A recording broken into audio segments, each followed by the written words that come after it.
Hello, hello, hello, and welcome back to the playthrough of The Letter. Let's get back into it. A buzz breaks the silence. I start to rouse, pulled into consciousness against my own will. I've never felt this tired before. I just want to sleep, but the insistent buzzing, poking, and prodding isn't letting me. My own mattress may not be the comfiest of places, but that doesn't make me any more eager to wake up.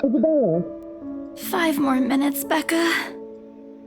I swat away at what is nudging persistently at my side. Come on. Can't I just get a few extra minutes of sleep today? I promise I'll work hard once I'm up.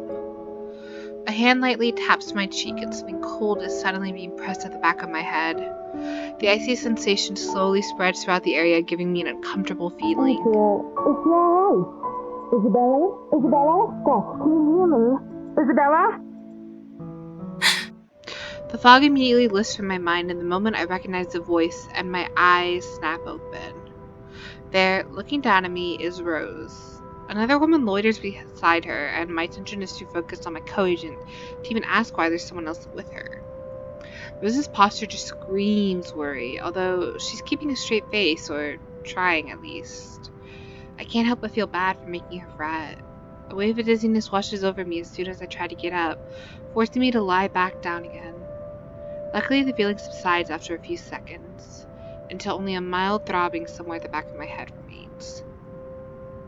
With little assistance from Rose, I push myself upright. She hands me an ice pack and gestures for me to press it to where I suspect a small bump has already formed, if the light ache in the area indicates anything. Alright, Isabella, where are we? The Ermengarde Mansion. Why? Ow, my head. And the date today? October 21st?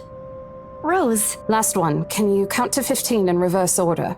15, 14, 13, 12. No, that's wrong. Why are we doing this? She's just checking if your injury is in any way serious. This time, I curiously regard the woman standing beside Rose. It's impossible to overlook her, what with the way she towers over us. And here, I thought Rose was already tall. Who is she anyway? One of the remaining cleaning crews? But with how prettily dressed she is, I don't think anyone would want to clean in a suit. An expensive suit at that. The gloves alone must have already cost a fortune. Her eyes slowly shift between me and Rose, considering us in an almost unreadable expression before finally fixing a sharp gaze on me. I can't help but fold my arms protectively over myself as she does so. She may be far from a cleaning crew, but she certainly looks like our supervisor during evaluation. Just do it, please. I eye them both warily, but recite everything as she has asked.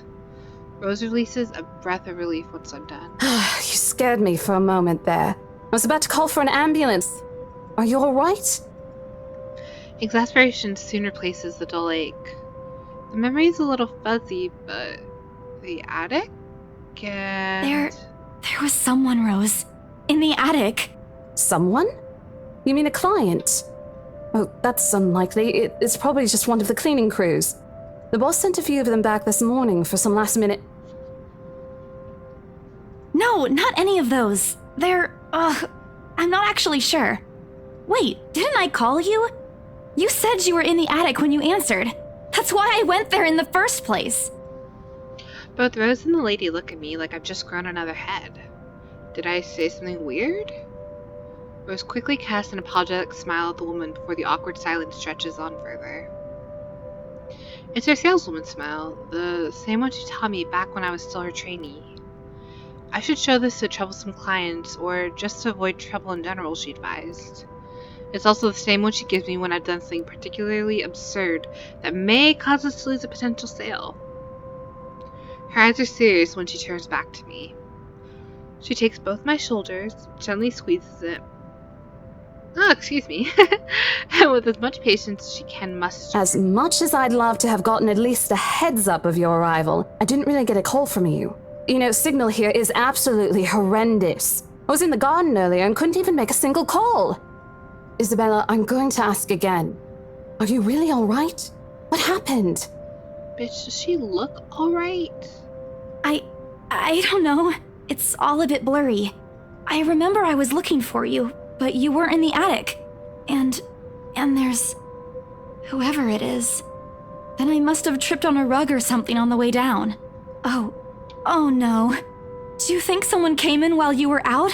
You left the main door open. We are so going to get into big trouble if something gets stolen, Rose.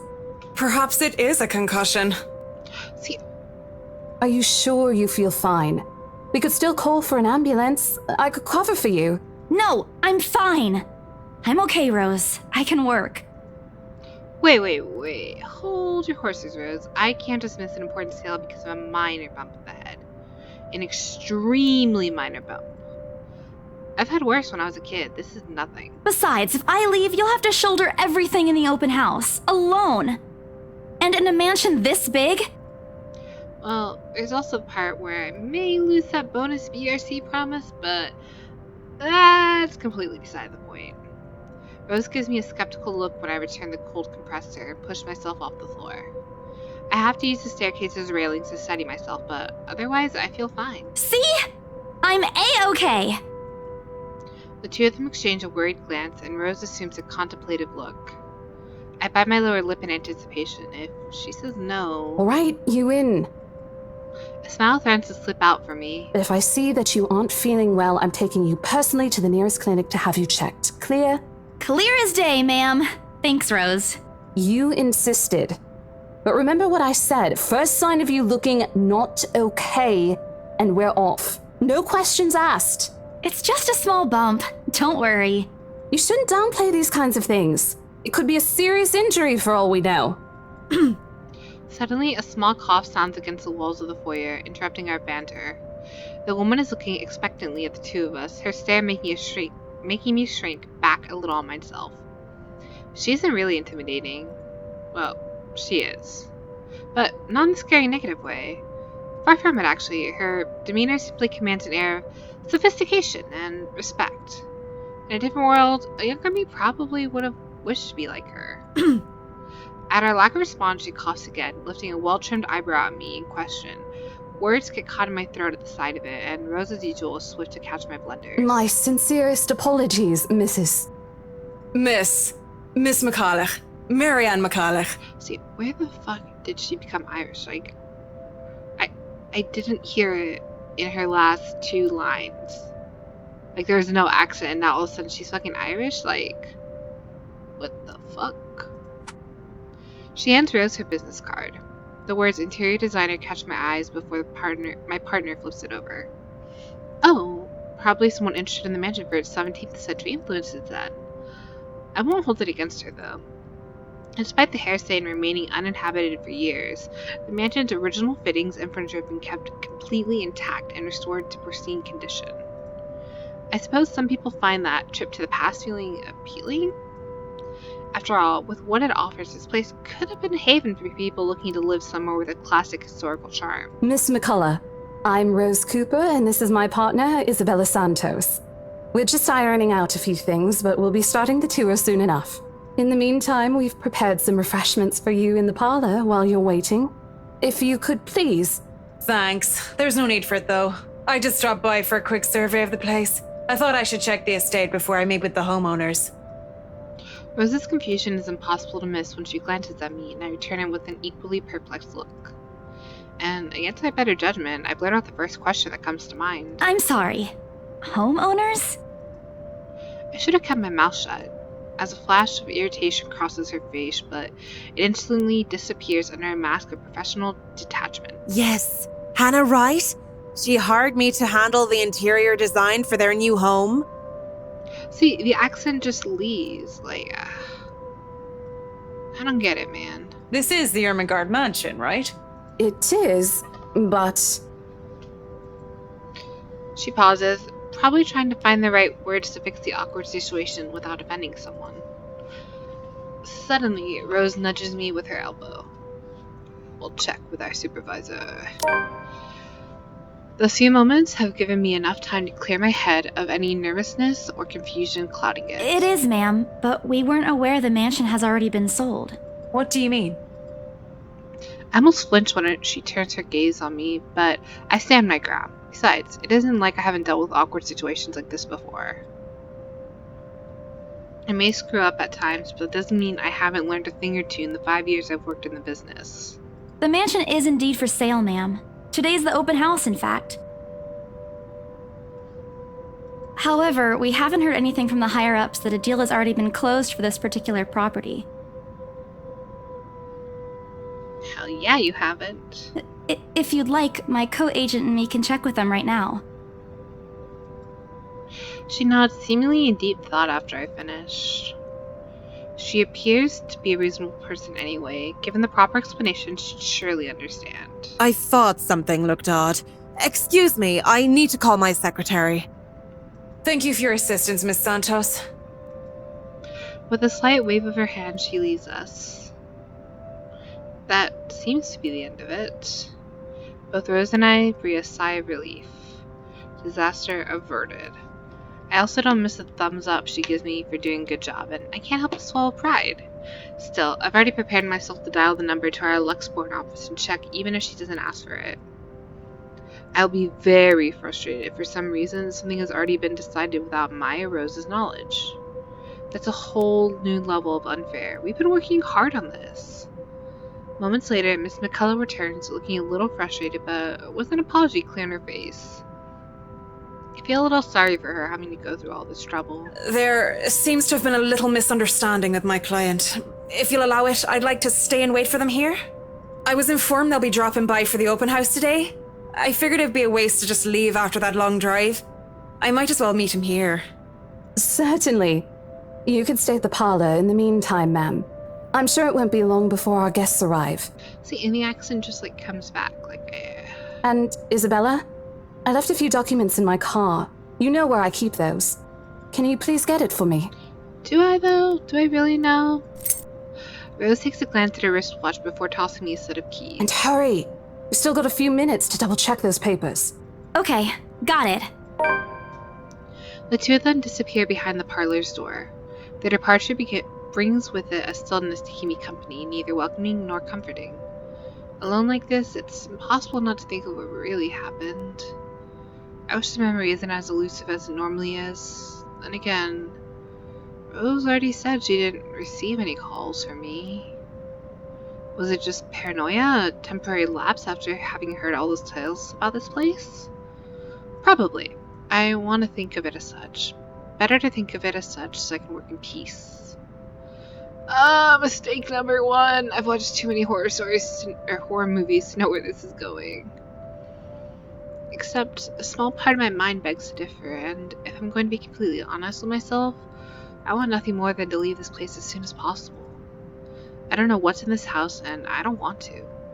The keys Rose has just handed me dig into my palm, its jagged edges creating shallow ridges on my skin from how hard I'm clutching it.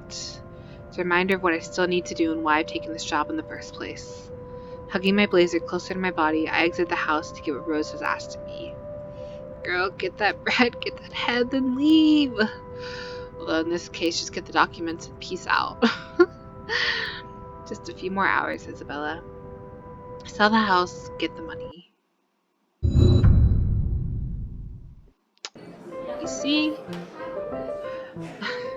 A flock of people have already gathered in the mansion's front yard by the time we officially open the doors.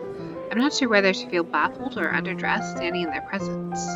Men and women of wealth and status, all dressed to the nines in fancy suits and lovely dresses of varying colors, compose the medium-sized crowd.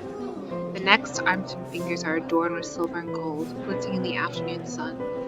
Some even have ridiculously fancy feathered hats on their heads. I really hope there aren't any magpies living nearby like in the stories. The birds will have a field day in this. They are murmuring among themselves, looking at the estate's facade appraisingly, with some arguing about whose mansion has the superior architecture. But most of it stops as Rose calls for their attention. They don't look too pleased at being ordered around, but what can they do about it? Ladies and gentlemen, I'm Rose Cooper, and this is my partner, Isabella Santos. We'll be taking a tour of the mansion in 2 groups. Please make sure you filled up our sign-in forms before joining a specific group. Those who want to look around the first floor, please follow my partner.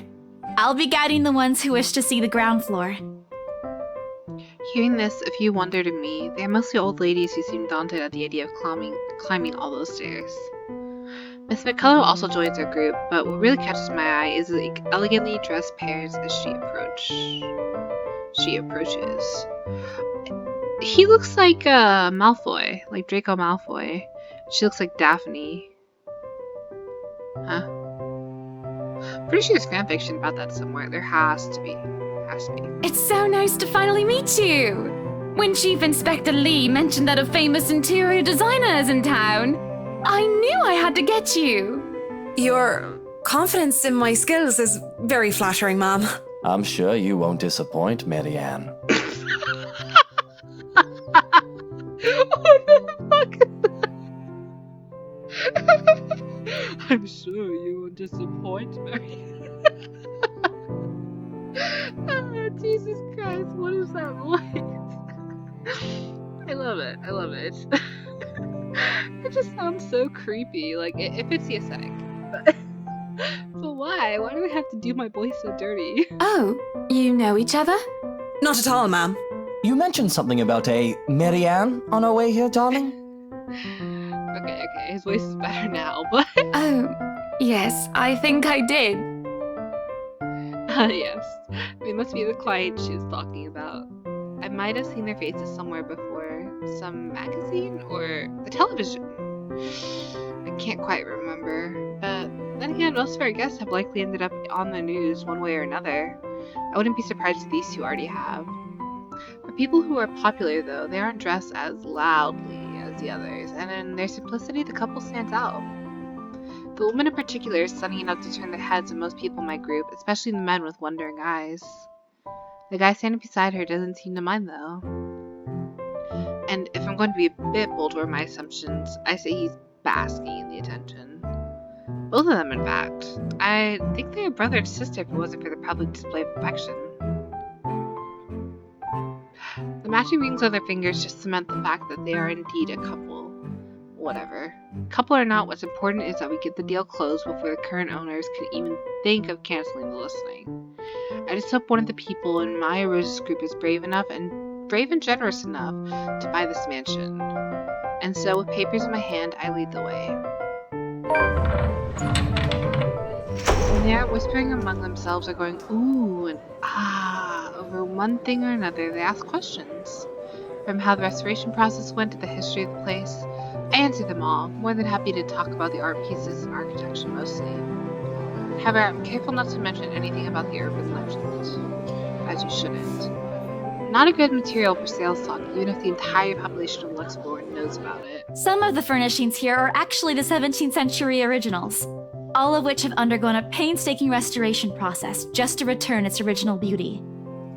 Even the glass thing, colorful ones. Oh, I don't know, but you get the idea, I hope. Oh my god, are they a reincarnation of the chicken hair lover?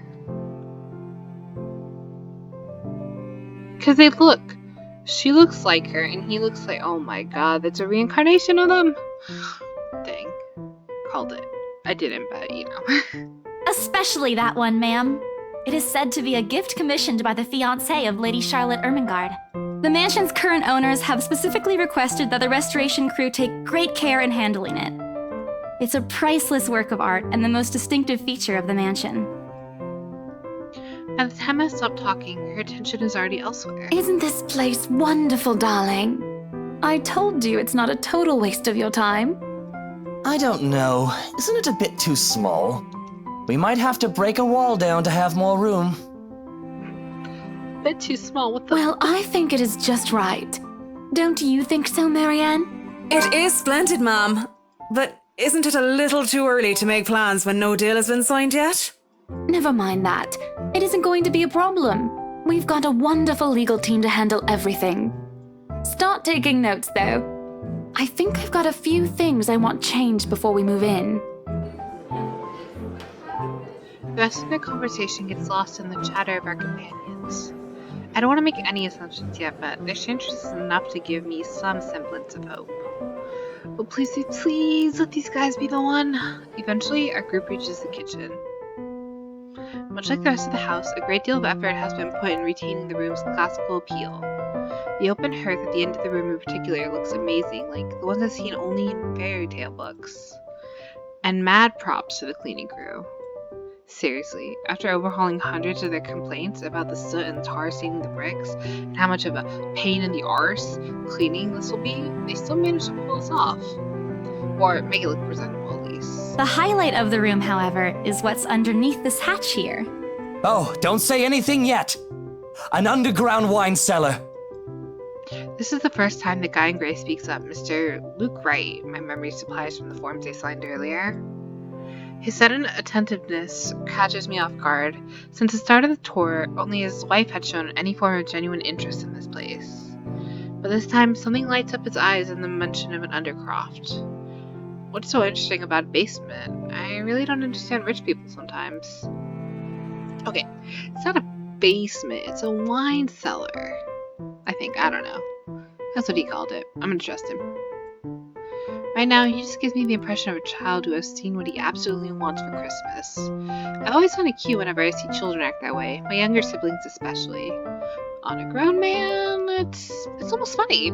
Yes, sir. It could house around 7,000 to 11,000 bottles of wine. Holy shit. Imagine how many bodies you could hide in there. Truly. And the room, how was it built? The bricks that were used to build the cellar had been carefully picked for the purpose of maintaining and preserving a constant temperature and humidity in the room. It's a good place to keep your private collection in if you have one, sir. It keeps the corks in good condition. Oh, love. Didn't you say before that you wanted to make your own personal vineyard? Perhaps you could start one here. You know we're going to need space for that, darling. And this isn't big enough?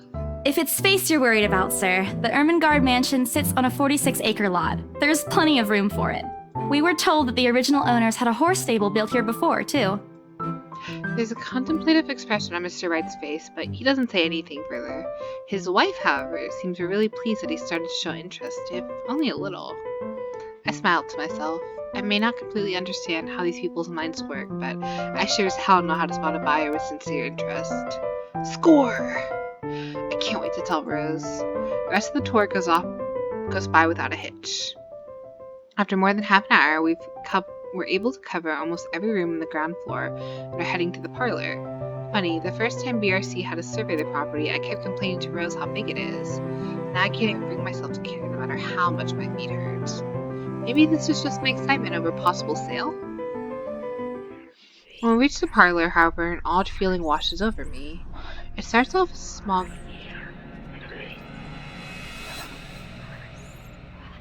Cool, I'm digging it. Something bad's about to happen. It starts off with small goosebumps on my skin, a feeling of being watched intently. Whispers in my ear, shadows dancing, lurking in the corner of my vision. Dark silhouettes that are gone when I turn to look. A chill settles down my spine, making me feel sick, and I start to break out in a cold sweat. I can't do this. I need to sit down for a few moments. The old ladies in the group have been requesting a break anyway. If I can Excuse me? Everyone? We will be taking a 15-minute rest here before we visit the first floor. In the meantime, please help yourselves to the refreshments and snacks we've prepared. If anyone has any questions, feel free to approach me. I'd be happy to help you. I let them sit while I retreat to a quiet corner to recover. It's not what you think. Don't overthink it. It's not what you think. I probably just caught Becca's cold. Don't overthink it. I left alone for a good while the same words spilling out of my lips in a silent prayer, until a hand taps my shoulder. Hello, you there? Yes, ma'am? Oh, look at you. Having to show a group around a mansion this big must be exhausting. Not a problem, ma'am. I'm just doing my job. What a hard worker. Anyway, Isabel, right? Isabella, actually. But yes, what can I help you with, ma'am, right? Please, just Hannah. Call me Hannah.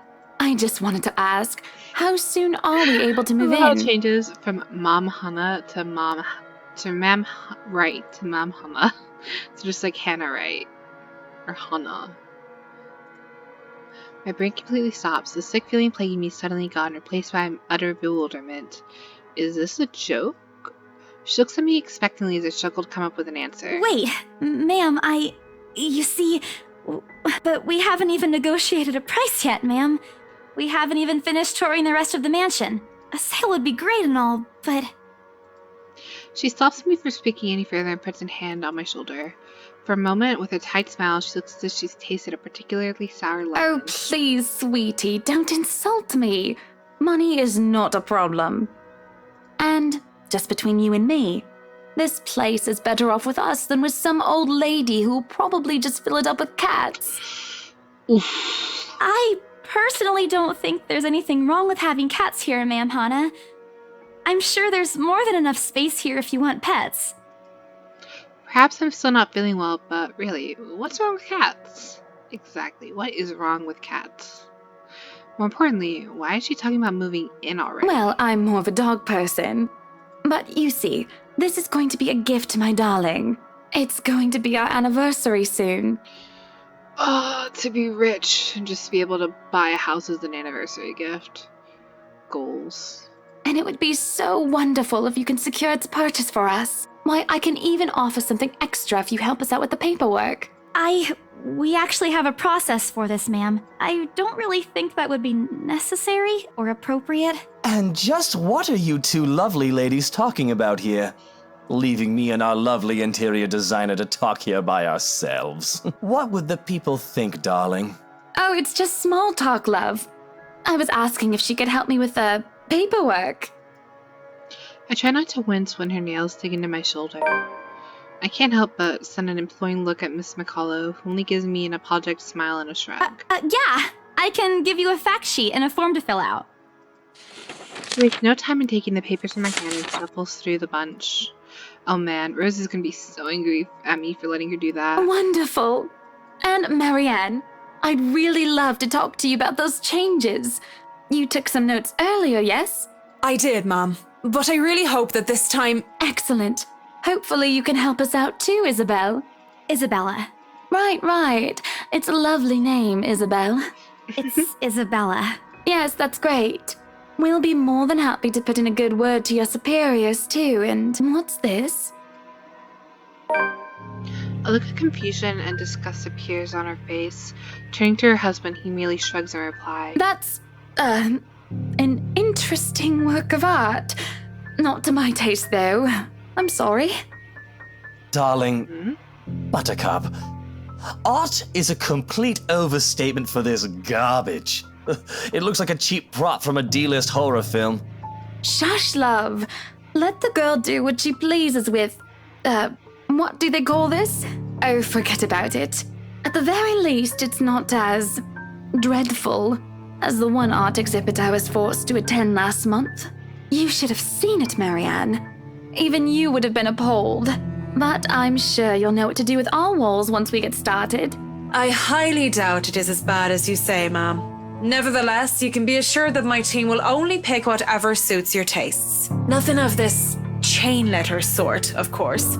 It has to always work with a palette. I'm quite sure chain letters these days don't come in this form.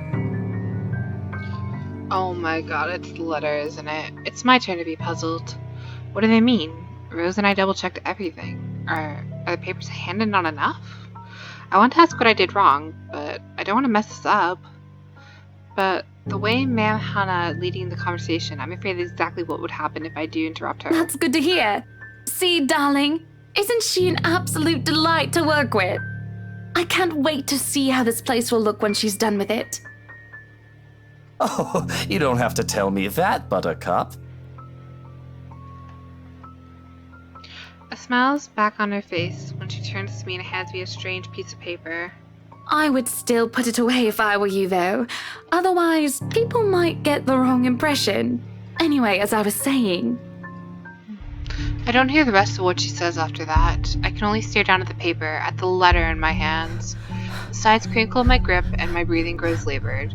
Dread quickly fills my Isabella? mind. Isabella? Are you alright? You're looking pale. I didn't even notice when Rose's group joined us in the parlor. I want nothing more than to say that no, I'm not alright. I want to leave this place, because I remember everything as clear as day. The letter and those blood-soaked limbs in the attic, it's real. Alright. I'm going to stop here for right now. And yeah, I'm hoping to finish this series within the next week or so. Fingers crossed. But I hope you guys are enjoying it, and let me know what you think. Alright, thank you for joining. Bye!